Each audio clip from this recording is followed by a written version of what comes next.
Welcome everyone to Kiss Meets the Podcast 4K, the second coming. I'm one of your hosts, Duke Kneeleg. And I am also a host, Nuke Lele. I'm not that cool. So, Yeah. Ravenna Soyster over here. yeah. I can't think that fast, so Ravenna. not like that. Just grounded. So, remember last week how talked about how excited I was to hear this album, and well, things kind of changed. So,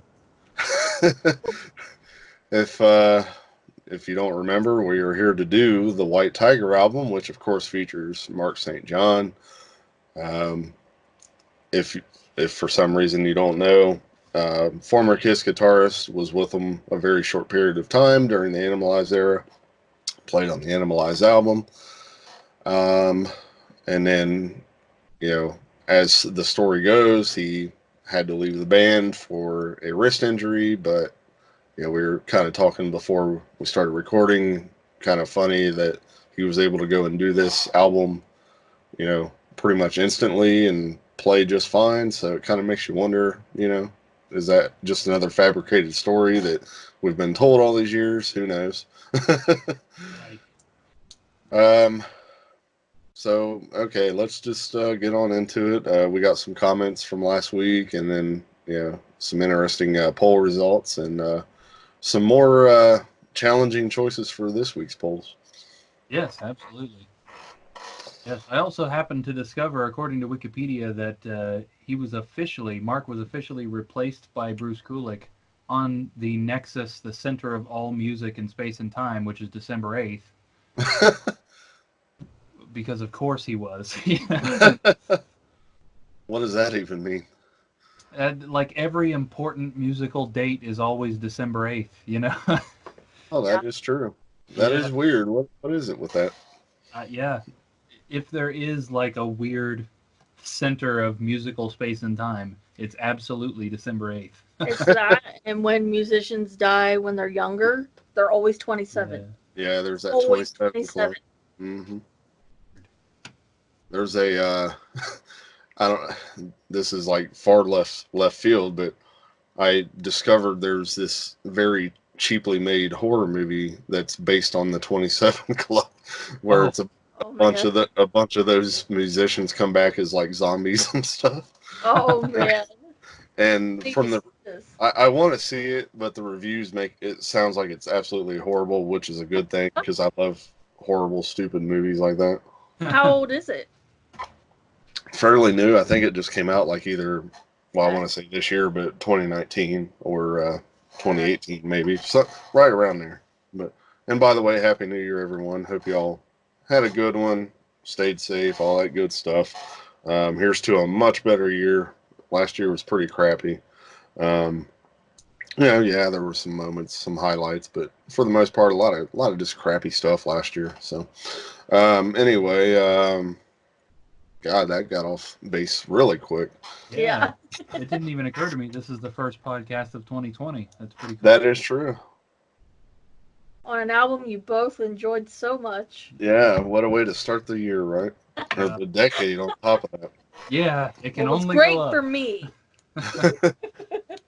10 years from now, we'll be looking back at this like, God, look how sad and pissed off we were. Disgruntled.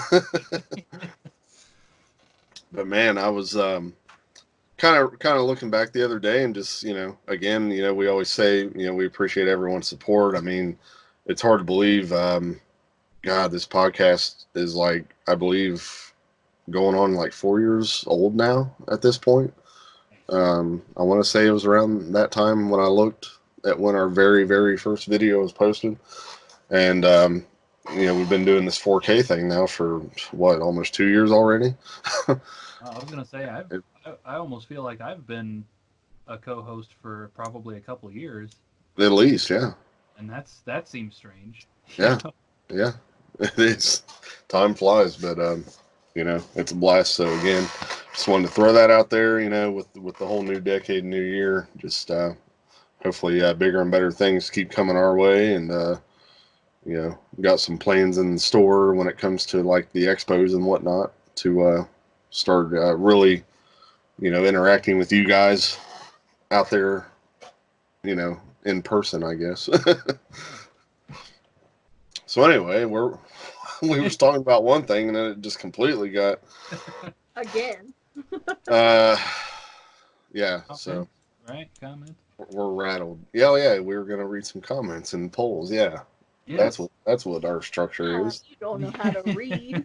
I have forgotten. The listening to this album dropped my IQ so much that no. All right now. So let's move back to the Vinnie Vincent Invasion episode, last week's episode, where we got 4 comments. So our first comment is from Chuck McFarland, and he says, "There is no such thing as hair metal. If you grew up in the 80s, it was just heavy metal. The hair metal slogan was created later by people who didn't like 80s heavy metal bands." I agree. Yeah. And I could be critical of Eddie Trunk from time to time, but I 100% agree with the way he put it.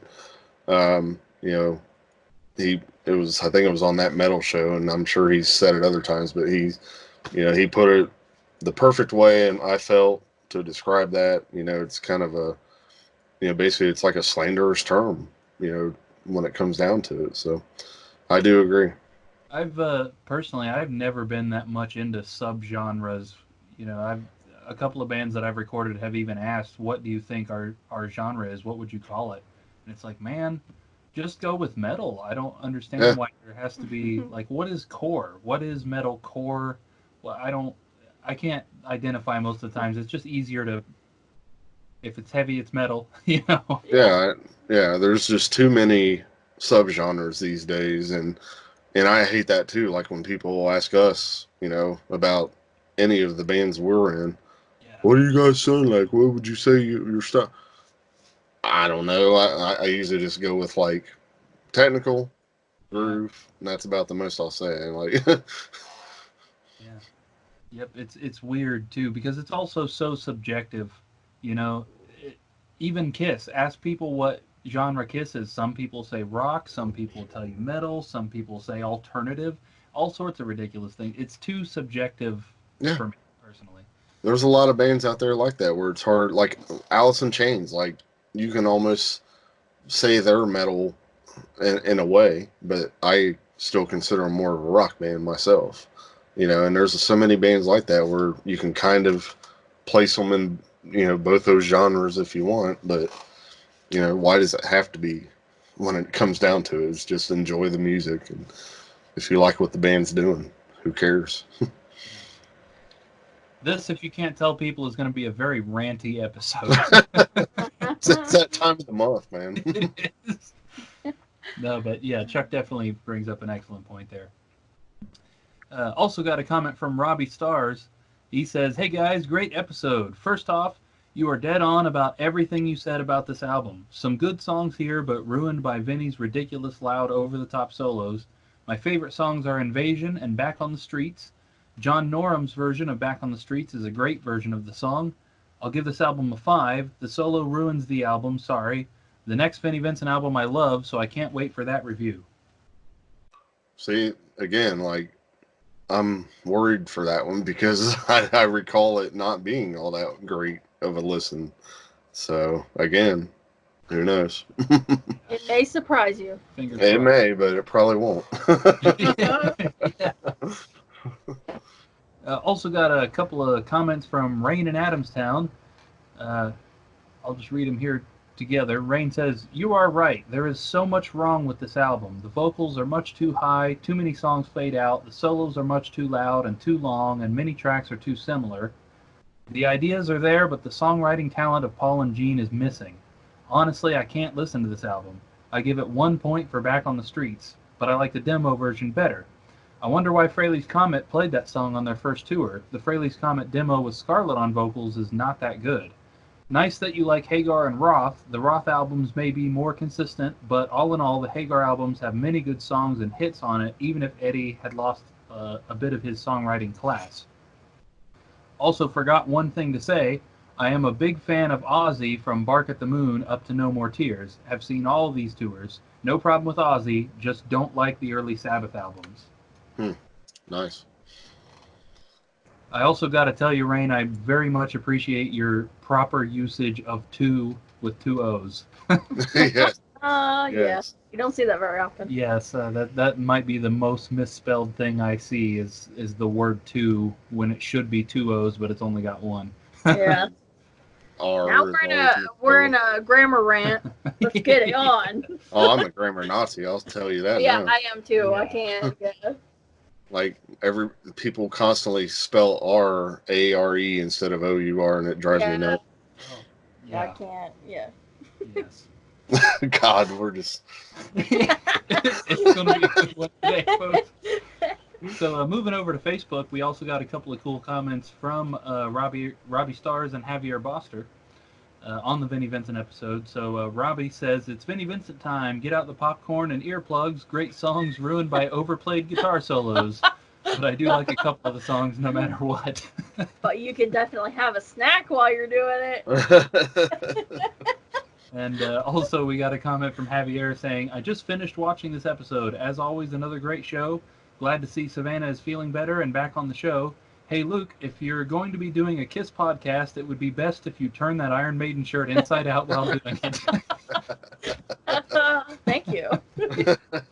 I'm glad you got that ironic joke. I don't remember if I mentioned it in the podcast, but that was 100% intentional.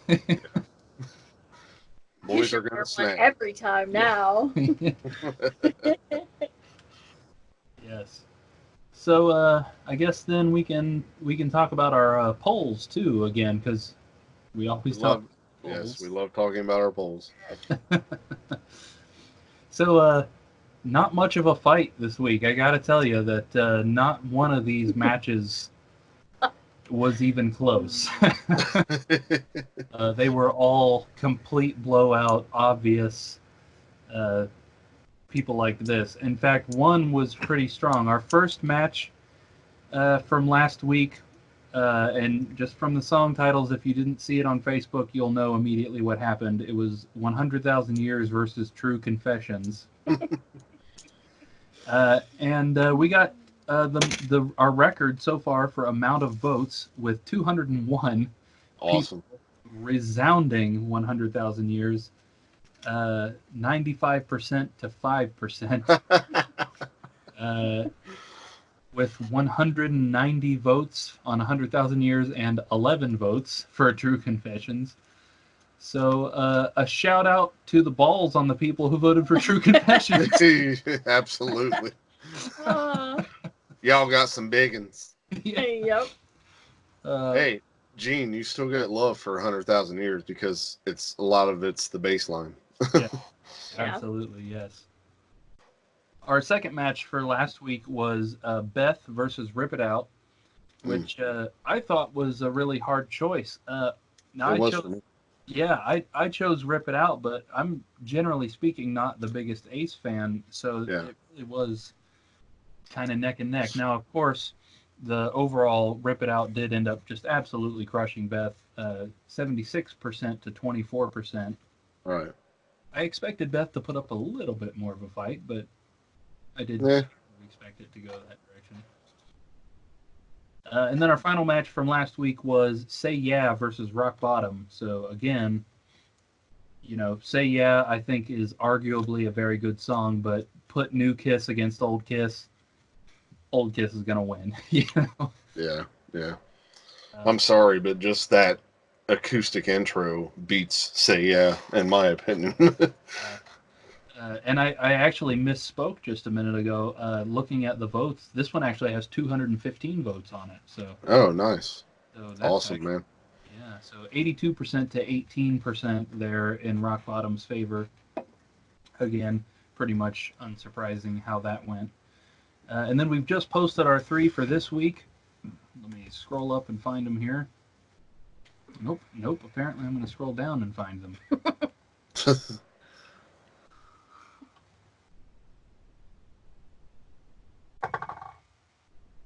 Nope. Where did they go? Refresh. Yes, we will. Oh no, the poles have disappeared. Here they are. All right, so He we found the polls. just posted these. These are off to a good start already. Our first one for this week is "I'm a Legend Tonight" versus "Wiped Out." So, Yeah, I was shocked. Like, okay, mind you guys, we're recording this like within an hour of when he posted these, yeah. but I was shocked to see how much that Ace song was already beating out I'm a Legend Tonight. And I'm like, holy cow. Yeah. Honestly surprised. That was another somewhat difficult one for me, but as we'll all remember in the Ace episode, very much against Steve McGowan's wishes, we did not like that song very much. Yeah. Probably my least favorite one on the album, to be honest. I might have even ranked it that way. I don't remember.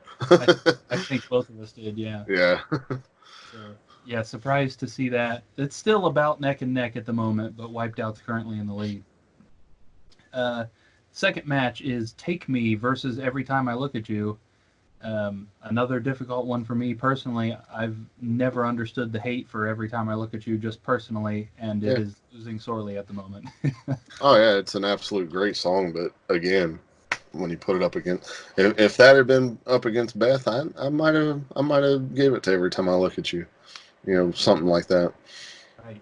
It's kind of hard to consider Revenge New Kiss, but in a way, it still is kind of that same New Kiss versus Old Kiss. Of course, Old Kiss is going to win. I know, like to me, it is like still fairly new, even though it's going to be like 30 years old, like what next year. It's crazy, but to me, it's like still new. Yeah. And then our last one is I Will Be There versus Down on Your Knees. Um, I, for me, it was I Will Be There. I've always loved Carnival of Souls. At the moment, that is not the general consensus, but Yeah. I Again, good song, but man, those songs on Killers there, God, love them. So, yep. Thanks for voting on those as always, everybody. And if you haven't yet, get over there and get those in. We're getting underway. This is, I think, 18 matches we've gone through now with 2 songs apiece. We're still not even halfway to the end, but it's really cool seeing how these are turning out. I mean, this first round, and again, like you just said, we're not even done, but I can't even imagine how crazy the second round is going to be, let alone the rest of it, because how close some of these battles are. It's going to be real tough. It's going to get harder. Oh yeah, our polls are getting harder, Ben. Yeah. Yes, Yeah. and now we'll have a little while before we get to anything like this, but because these don't work with an odd number of songs, there's an even number in round 1, but there's going to be an odd number in round 2, which means we're going to be doing some sort of special event near the end of round 1 to bring one song from the loser board back into the running. So That'll be good. so just, keep that in mind, that even if your favorite song loses, if it gets enough votes, there's a good possibility it could come back. So Yeah, awesome. All right. Well, normally this is where we would get into some album info, but unfortunately, we don't really have anything. There is no proper Wikipedia page for this album that gives any in-depth info. I don't know. So maybe you've managed to scrounge some things up that we can discuss. Right. So if you can find a Wikipedia page for the band, and it just kind of also has some album info on there. So uh, we'll look in on that. This album was released at some point in 1986. It doesn't say. So we're still stuck in 1986 at the moment. This band was formed by Mark St. John and also David Donato, who was the vocalist. Some of you may recognize that name for the fact that he spent like 3 months in Black Sabbath. Didn't record any albums. Not sure if he ever played live with them, but there are some rehearsal tapes that you can hear with his voice on there. Also, he did an interview with them one time. So was he in Sabbath longer, or was Mark St. John in Kiss longer? What? Who No, has the longest tenure there? exactly. Yeah, no, definitely Mark St. John. Okay. There, he was. Let's see if it even says. No, it actually doesn't even say how long he was officially part of Black Sabbath. In fact, Tony Iommi has gone to say that he personally doesn't consider David Donato to have been an official member. So He joined the band at 1:59 that day and was out of the band at 6:30 that same day. yeah. It's like a celebrity marriage. Yeah. Yes. So this band also features Mark St. John's younger brother, Michael, on bass, which is pretty cool. Michael also was Mark's guitar tech for the 2 seconds he was in Kiss. And also drummer Brian James Fox, who, The Foxman. yeah, he's got a Wikipedia page himself. Apparently, he was also in a band called Silent Rage. Oh, I know that name. Yeah, they were signed to Gene Simmons' label, apparently. It seems like they were more like on the thrashy side, but I could be wrong. But Is that an album? Yeah, could be. Could That's be. funny. So these guys, White Tiger, they signed to a record label. Does it even say? No, it doesn't say what label it was. Just to release this album, the label then dropped them because they saw no potential hit singles. They also recorded demos for a second album, which was supposed to be released in 1988, but they split up before they could do it. Um, of course, later on, this band also evolved into The Keep, which was Mark St. John and David Donato, Michael Norton, and Peter Criss, which is interesting. You can find some demos out there of that. Hmm. There's a pretty funny story. I think it's on Mark St. John's Wikipedia page where it talks about their struggle when they recorded their demo to shop it around. Every single person came back with a negative review. Everybody hated it. wow. They performed once and then broke up. Are we sure this album actually exists? Some of those demos are in that big selection of demos you sent me. Ah, So and there then is. then it only took 11 years for them to release the White Tiger demos that were going to be the second album. Like, Right. don't know what record label it was on. Don't know what month or day it was released. Are we sure it even exists? Yeah. This. And no, we have no plans on covering that demos collection either. So. Yeah. No, this did go largely unnoticed and personally for good reason. Another interesting thing I discovered was on the CD I have, which I picked up at a Kiss Expo. It lists a bonus track, which is the opening track, Rock Warriors, but remixed by somebody named Michael Wagner.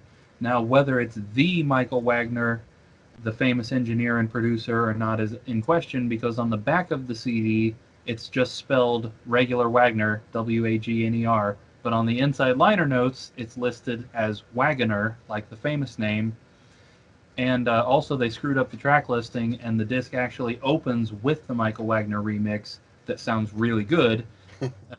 And then the track that's listed as being his remix is definitely not. So if you listen to this album on YouTube, then you heard it the way it was intended, the original mix. But the CD I have that I listened to screwed that all up. Yeah. So. We also noticed another misprint on one of the track titles, right? Yes, yeah. The track Northern Wind is listed as just Norther Wind on the CD. So I don't know if whoever put the CD version together just didn't do a very good job or what happened there. Yeah, and I checked on Discogs and there's no misprint version listed. So again, I don't know if it really is a misprint or if no one just happened to catch that and list it, or they just don't care enough. I don't know. Yeah, hard telling.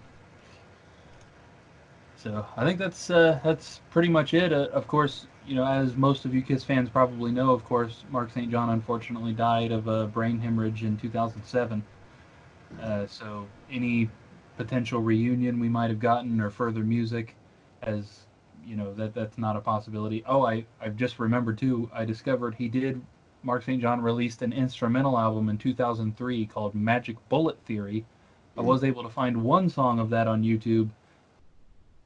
Doesn't sound very good. Well, Worth checking out for the sake of it being related to Kiss and it's Mark St. John, and of course the playing is killer. It's just honestly the production kind of kills it.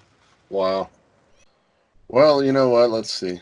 So, Luke, why don't you start us off since you love this album so much? Yes, my favorite album of all time here. So we're opening up with the track Rock Warriors. And like I said, the CD version I listened to had that Michael Wagner remix first. So my opening thoughts was, wow, for some reason I was expecting the production to be way worse. This actually sounds pretty good. In fact, just like the Vinnie Vincent Invasion album, you can clearly hear the bass guitar. This guy's voice isn't really my favorite, but I think I prefer him to some of the vocalists from the last albums we've done. And of course, the solo is very interesting. I will say, as a disclaimer, that my opinion on his voice changed a lot.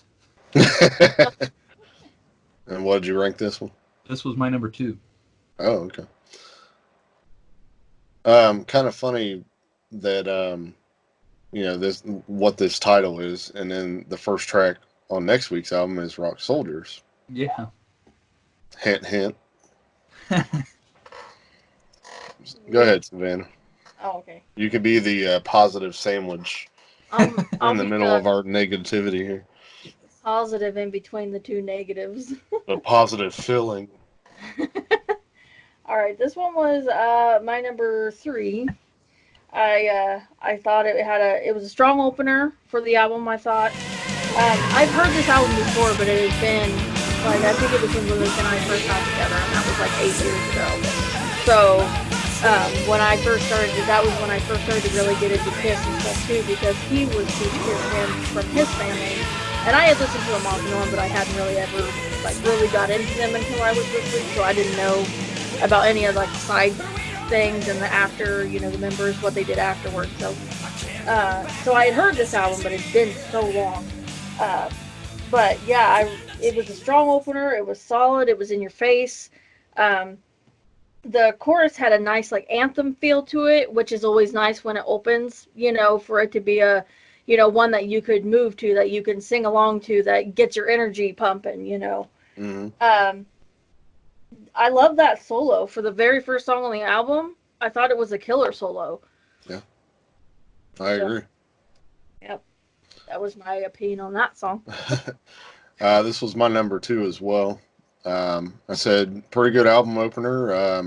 At first, I felt like I was listening to Vinnie Vincent Invasion again because the guitar seemed very loud, but then the vocals came in, and damn, are those loud. Yeah. I gotta say though, based on the first song, piggybacking on what you just said, I'm kind of more of a fan of the way St. John solos than Vinnie, to be honest. But maybe that kind of stems from my love of the Thrills in the Night solo. I mean, one of my favorite Kiss solos, period. Yeah. Let alone the fact that St. John played that. Yeah. Second track is Love Hate, or Love/Hate, one or the other. This is my number 8. Love Hate 8. What happened to the drum sound? Turns out that's the way the album really did sound, and Michael Wagner did a good job of not making it sound that way. This was more the production I was expecting. It sounds very homemade. Something about the vocals on this one make me regret saying that I like this guy's voice better than the others. And I was definitely tired of that chorus by the end of the song. By the way, I've just remembered another bit of album info we got off the CD. This album was engineered by Les Claypool. Oh yeah, that's How weird is that? This one was my number 5. It was in the middle. It was a strong song still. It still had a lot of energy. It was still building.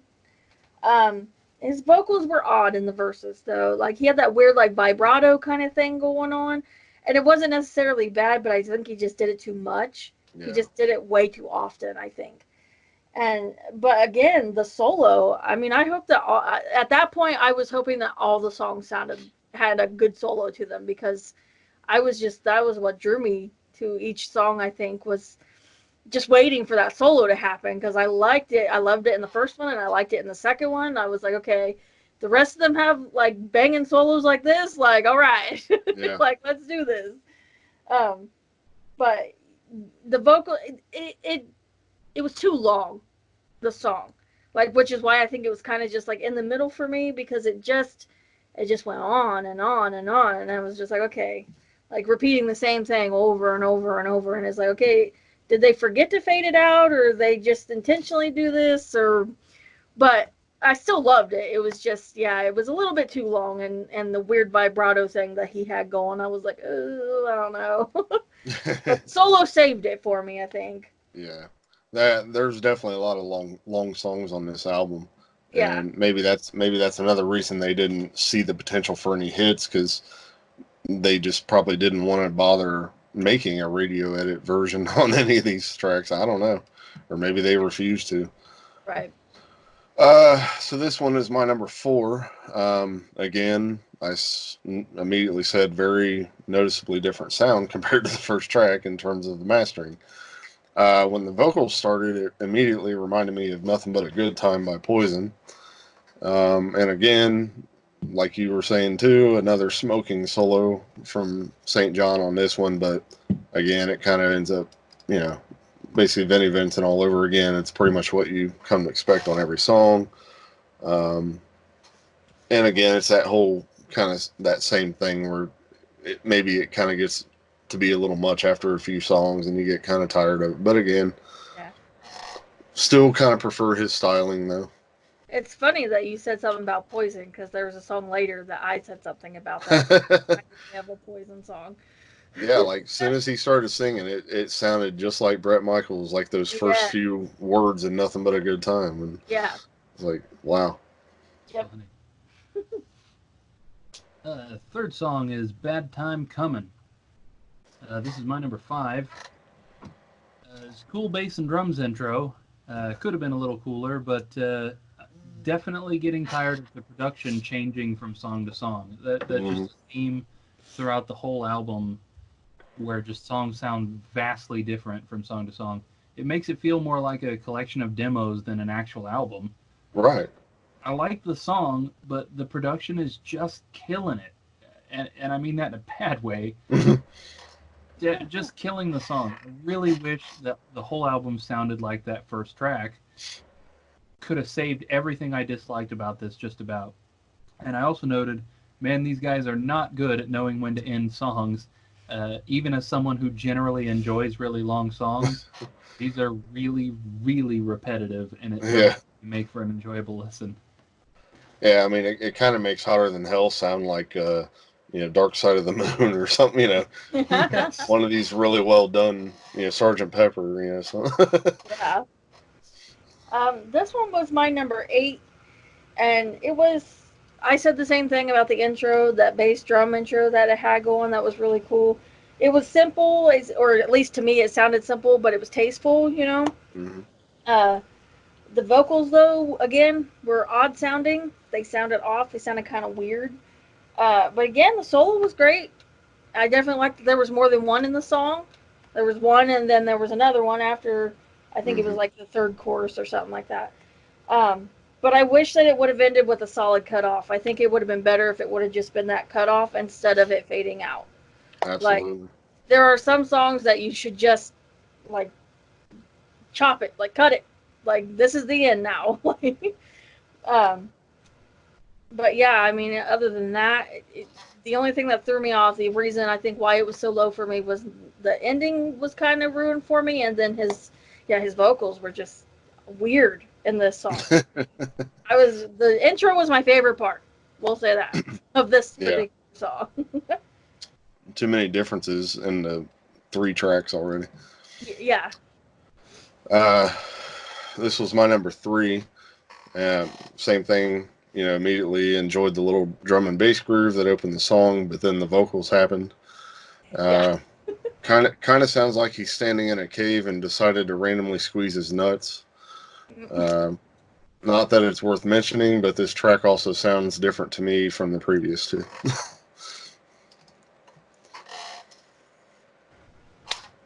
Going into the number 4 spot is the track Runaway. Not No, Bon Jovi.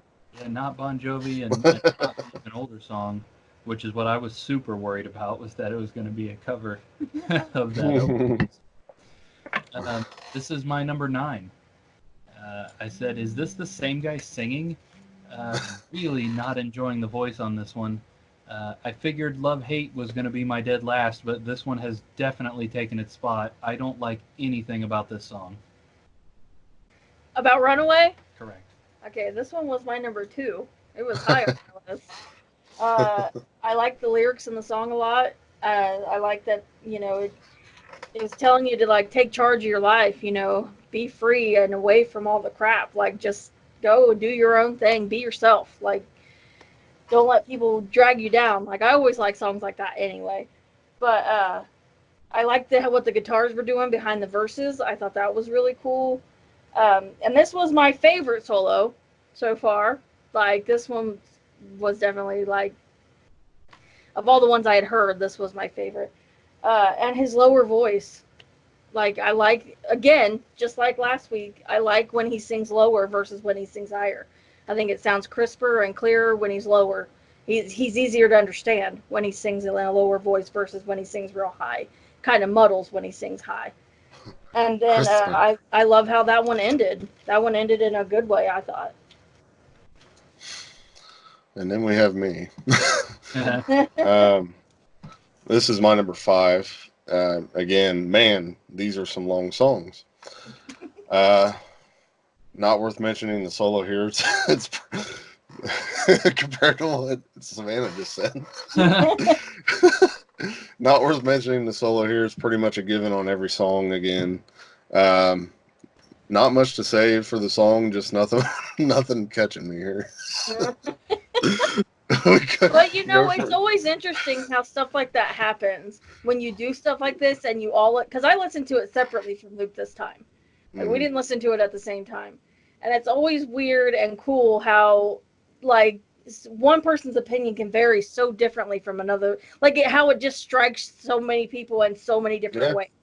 Because like how it struck you where you were kind of just like, nah, but for me, it was great. Like I thought it sounded awesome. It's just weird how like just music works like that. How it'll strike one person one way and then another person a completely different way. This one definitely. Yeah. Well, I got to thinking, like, you were talking about how you were real big into like Crocus. So I'm like, okay, this is kind of more up that alley, and in a good way. I'm not saying that in a negative way, but that's kind of the difference there because you were kind of groomed more on that kind of stuff than what I was at the time, and never got too heavy into that type of style. Yeah. Oh yeah, it was just funny. Like you talk about like the message of the song, and it's potting. I'm like, oh, nothing's catching me. Yeah. God. Yeah, I may have picked up on that if I hadn't hated everything else about it. I wasn't even open to the message of the song. Our next track is Still Standing Strong. This is my number 6. I noted that this one was off to a better start than the last few, but then as the song went further and further along, I kind of decimated. I was not sure about where this has gone. The mix has gotten real muddy. The intro gave me high hopes, but it definitely didn't hit the bar.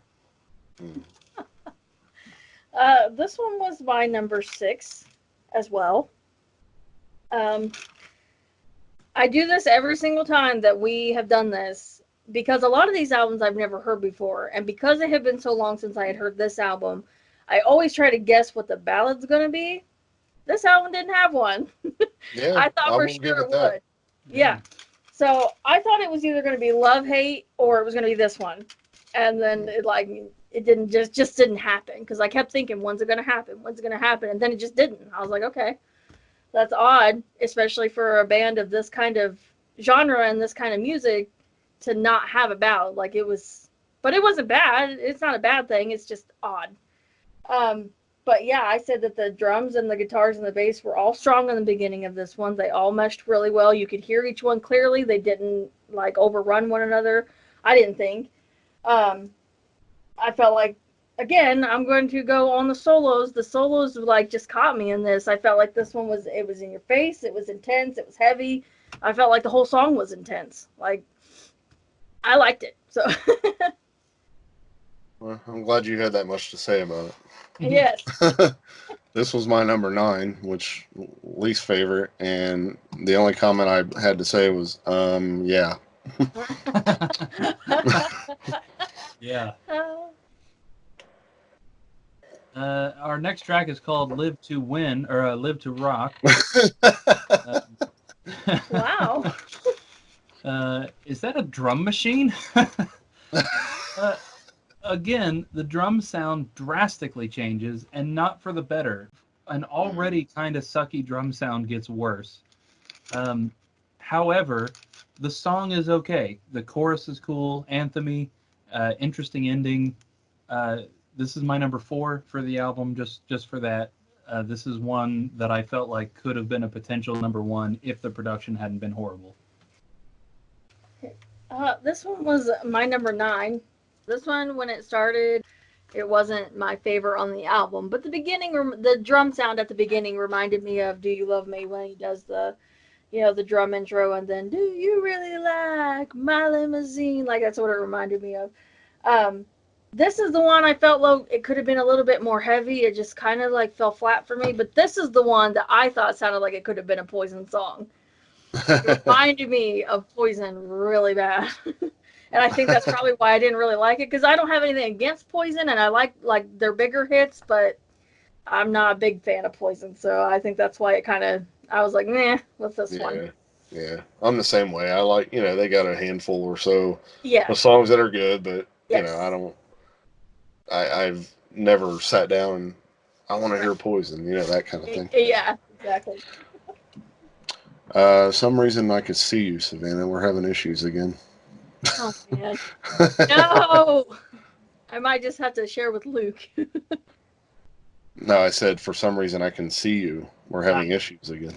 Oh, oh, that Yeah. way over my head, like All the way over. it blew away on a northern wind. Like, I, Speaking of over my head, this is my number 7. I said, really? They used the lyric "rock and roll all night," like literally. Sorry, these songs are very basic to me. Just again, nothing is catching me. Jesus, I didn't even catch that lyric. Yeah. Okay, so the next one is Northern Wind. Yeah, this is my number 3.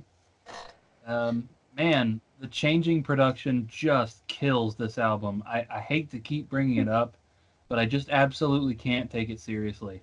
Yeah. The guitar, starting with this one, just suddenly sounds like it's coming out of a little radio rather than an amp, and I hate it.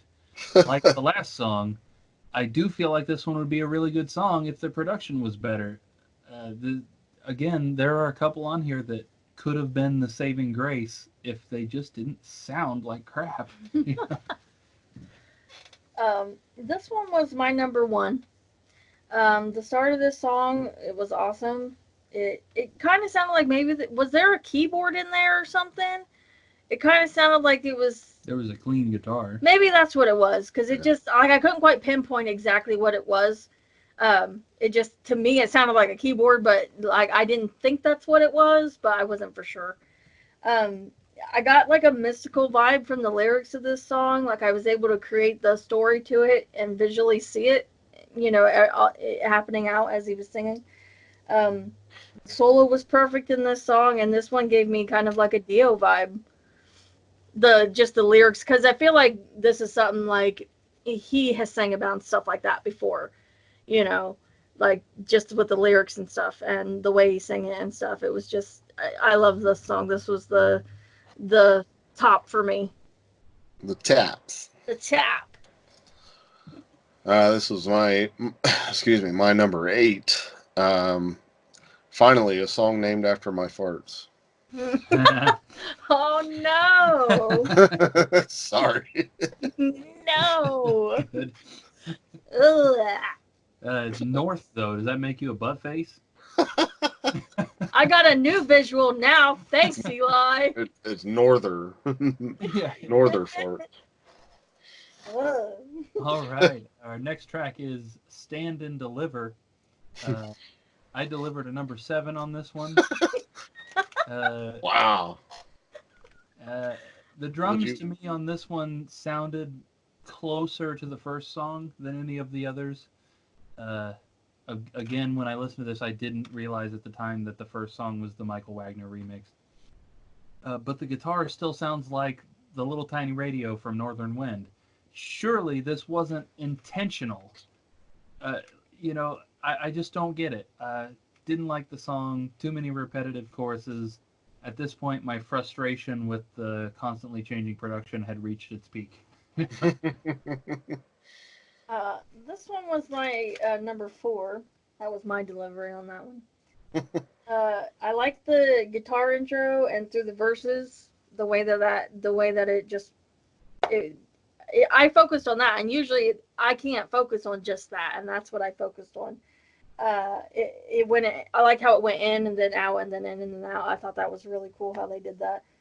I thought it was full of energy. The vocals were very heavy, and the solo again. I loved that solo that was in that song. I didn't have a bad thing about any of these solos in any of these songs.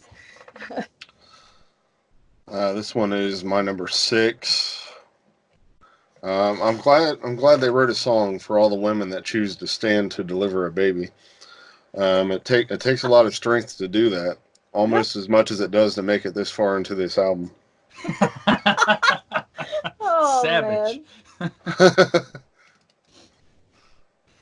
All right, going into our closing track. Very interesting here. This is my number 1. I did like the fast-paced intro. It was a very nice change. This is White Hot Desire, by the way. I don't think I said that. Oh, yeah. Very nice change from the rest of the album. Almost to the first chorus, and I'm actually digging this one. By the end, I'm like, yeah, you know what? I wish the whole album sounded like this song. The production still is an A+, but it absolutely would have been worth it if the songwriting had been this good across the whole album. If this album's closer had been on any other album, I would have said, this is the closer we're looking for. The only thing that stops this from that for me is that I hated the rest of this album so much, I still don't want to restart it. This was my number 7. And I said that too. It was different how like the tempo changed from the verses to the chorus, how it would slow down, but then in the chorus it would pick up really, really fast. The energy, it would pick up, and then it was like, yeah, yeah, and then it would kind of just slow down a little, and then it would pick right back up. It was cool how it did that. And that solo run at the end was so cool. Like, and I liked how it cut off. It didn't fade out. Like, it cut off like it was supposed to. That's how I wish what was the other one that I said that about? Like the second one, I think. Mm-hmm. The third one, Bad Time Coming. I wish would have done that. Like how it would have just come off, cut off. And I loved how that one did this. And I think that on the whole album, that solo run at the end was probably my favorite thing on the whole album. Just the way that he did that was so cool. Like it fit so well. It was a good ending for once. Didn't fade out. It cut off. It wasn't like it just kept going and going, and it was like, oh god, make it stop. Of course, for you two, it was make it stop, but for me, I was like, oh, it's over. Not so much on this song, but yeah. So this was also my number 1. Luke pretty much took a lot of the words out of my mouth. So, okay, in all seriousness, this one is a bit of a smoker. Starts off kind of thrashy in a way, some unexpected odd timing on the drums at points.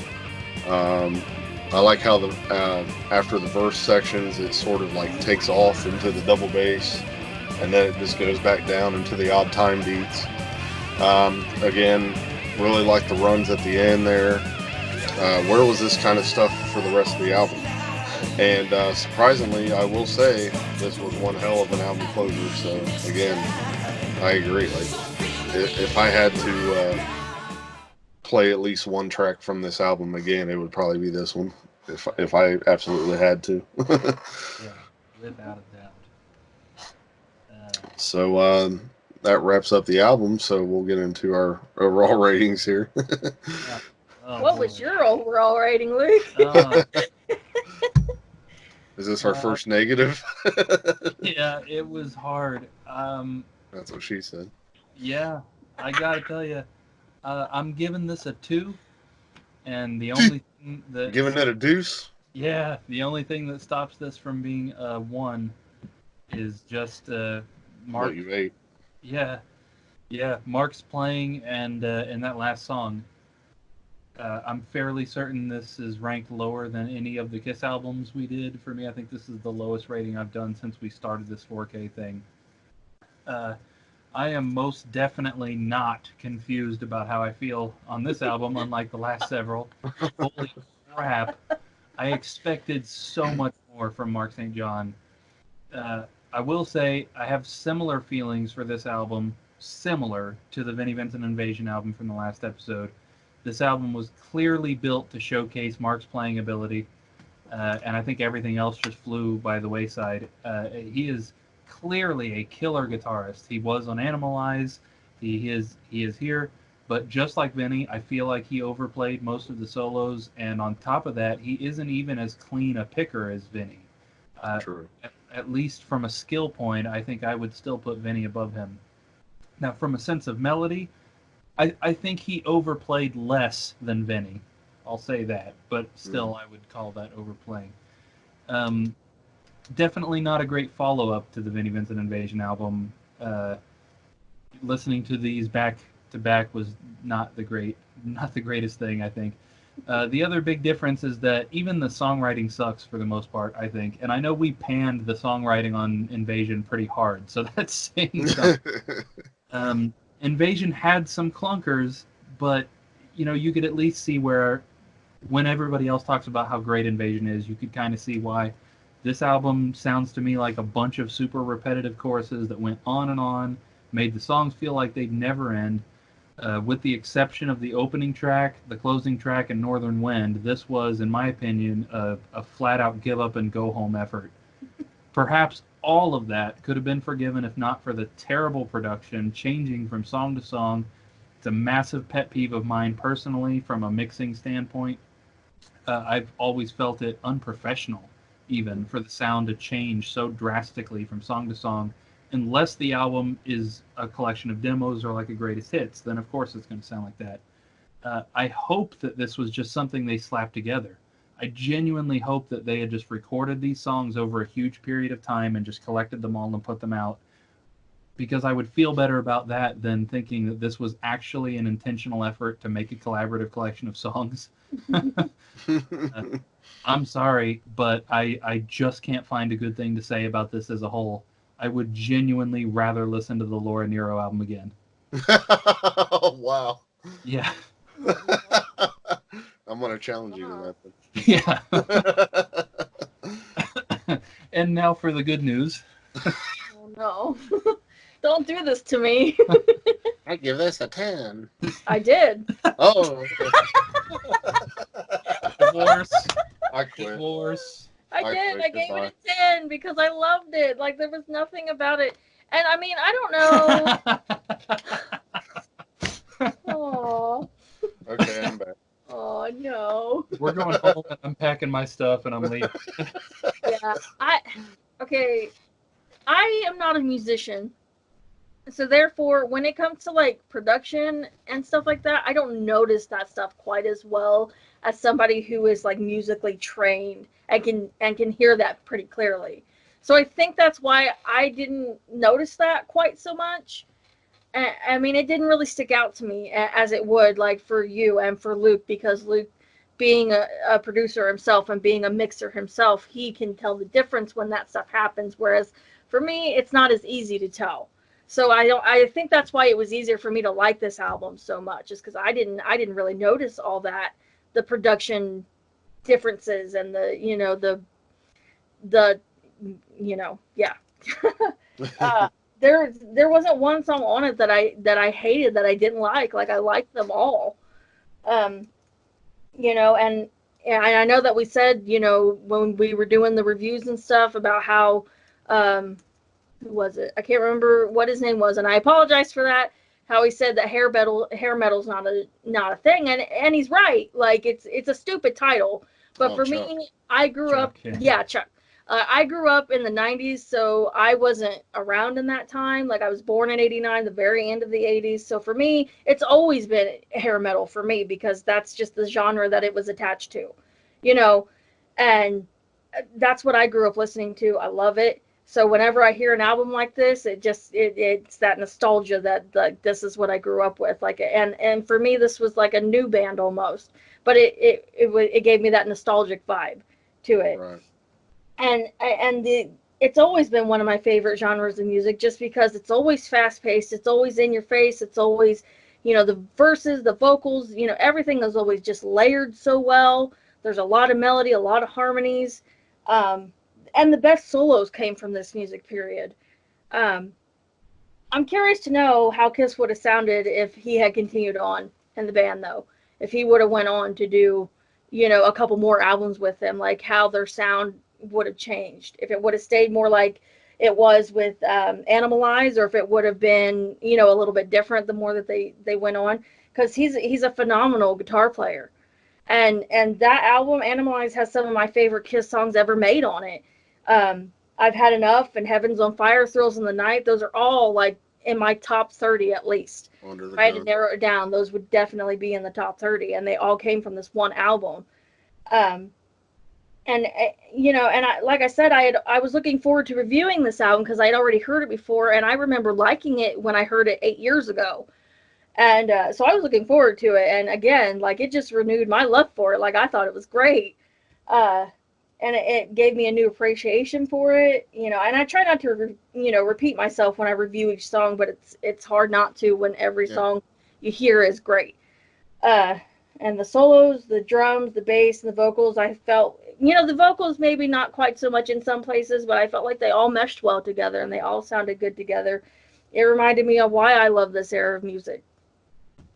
Yeah, I'd like to think that Mark would have helped keep Kiss at a bit of that sort of in between metal and hard rock side there. Yeah. You know, and again, I'm not taking anything away from Asylum and Crazy Right, Nights, yeah. that stuff that No, came not at after, all. because there's great stuff on there, but Yeah. they definitely had a difference in sound all of a sudden after that, and Yeah.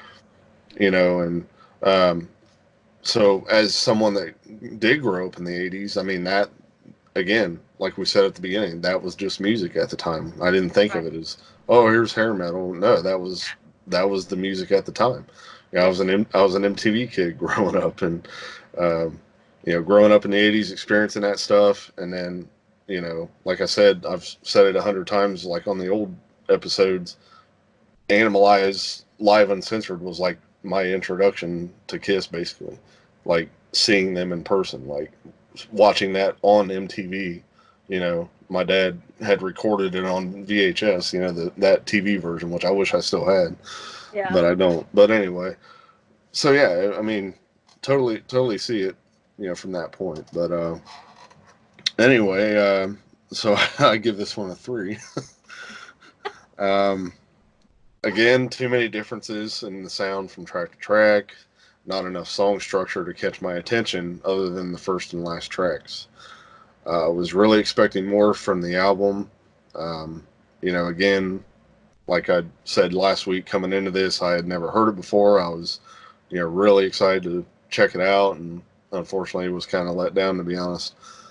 Um, I truly appreciate what Mark did in his short time with Kiss, and I hate that he's no longer with us either. But did expect more melodic stuff on here, including his solos. Give it a listen if you haven't heard it. You may like it more than I did, or as much as Savannah did. Yeah. uh, One or the other. You can't hate it more than I did, though. yeah.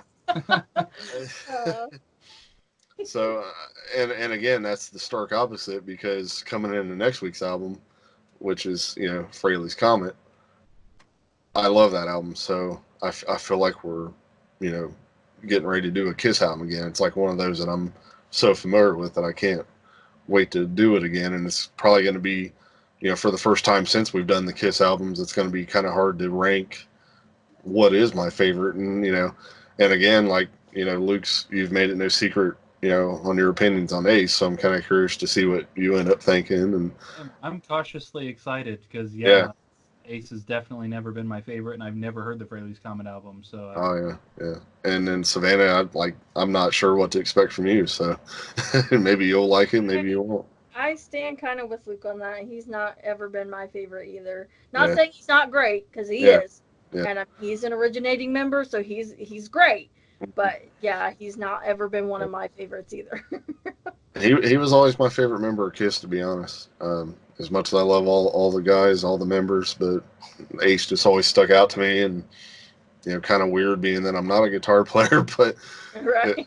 if I were, I just always liked his tone and style and whatnot. So yeah, really excited to put on the Fraley's Comet album again next week and get into that. So anyway, uh, get into these final rankings here for this wonderful album this week. Yes. And of course, this is very, very subject to change.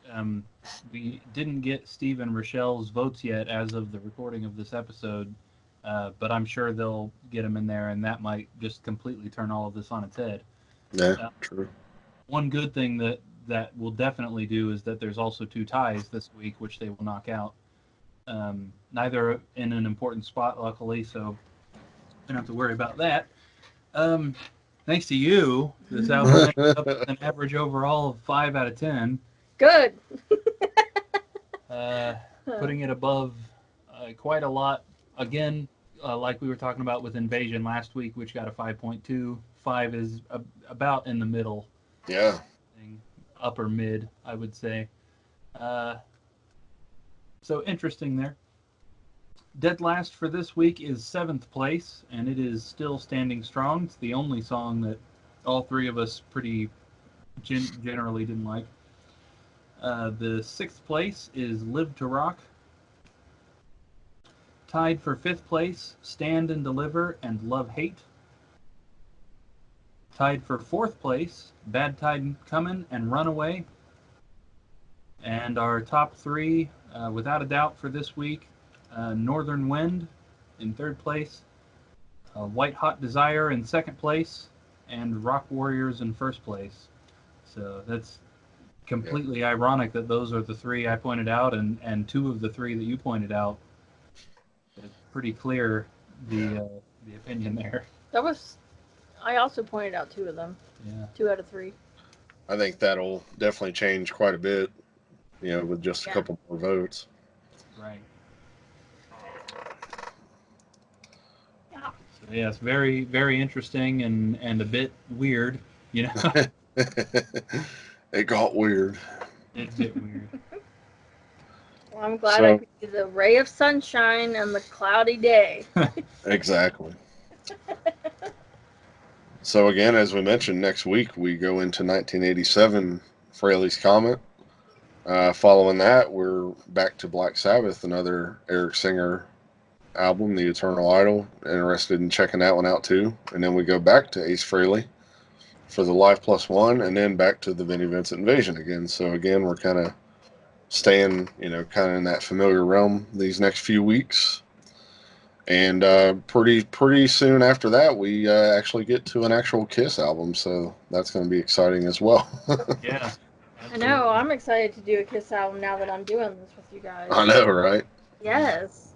Which we still have pondered on doing the discography again at some point. Yes. Doing it a different way. So we will determine that. So, all right. Thank you guys again, as always, for your continued support and participation. Get those votes in on the polls. Get the votes in on these albums.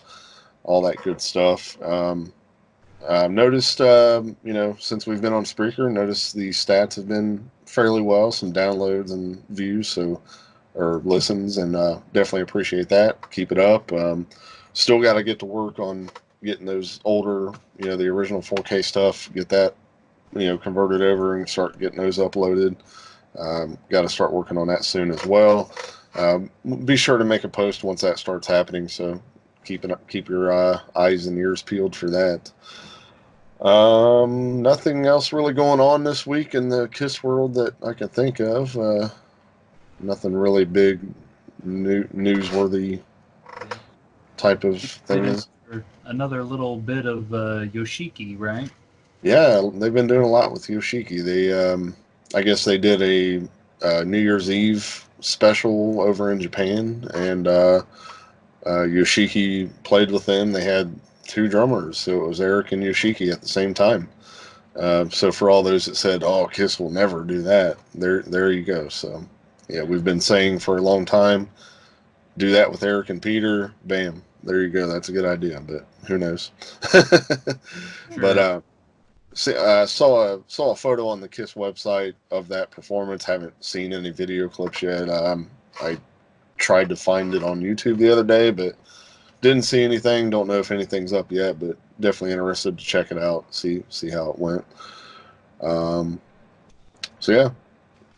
So again, here we are, 2020. So the U.S. leg of the tour is about to kick up again, and let us know where you guys are going to go see them. How many times have you seen them on this tour already? How many times do you plan on seeing them again until the end?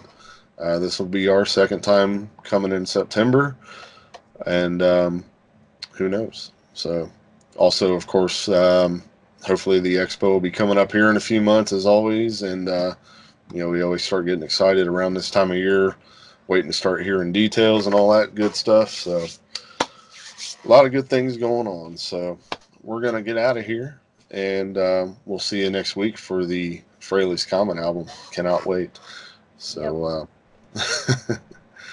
all right. Until then, we'll see you later.